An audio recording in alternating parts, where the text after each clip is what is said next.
step number 1 okay number 2 ಸ್ವಲ್ಪ slow ಪಾಪುರಿಗೆ ಅರ್ಥ ಆಗುತ್ತೆ 1 2 3 ಮೂರು ಹೇಳ್ಕೊಬೇಕ್ರಿ ನಂಬರ್ 1 ಓಕೆ ನಂಬರ್ 2 ನಂಬರ್ 3 ಸ್ವಲ್ಪ ಡಿಫಿಕಲ್ಟ್ ಹೇಳ್ಕೊಡ್ರಿ ಟಫ್ ಇರ್ಬೇಕು ಒಂಚೂರು ಇಲ್ಲ ಇಲ್ಲ ಸ್ವಲ್ಪ ಟಫ್ ಇರ್ಬೇಕು 1 2 3 ಓಕೆ ನೆಕ್ಸ್ಟ್ 1 2 3 ಓಕೆ ನೆಕ್ಸ್ಟ್ ಎಷ್ಟು ಅರ್ಥ ಆಗಿಲ್ಲ ಅಷ್ಟು ಹೇಳ್ಕೊಡ್ರಿ ಅವರಿಗೆ ಹೊಳಿಸ್ರಿ ಅವ್ರಿಗೆ ಹಿಂದೆ ಸರ್ ಸ್ಟ್ರೈಟ್ ನೋಡ್ಬೇಕು ಸರ್ ಮುಂದೆ ನೋಡ್ರಿ 1 2 3 okay next 1 2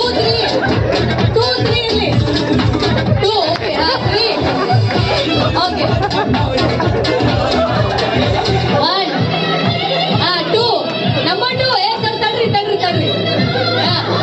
number 2 okay number 3 very good next Malayali sir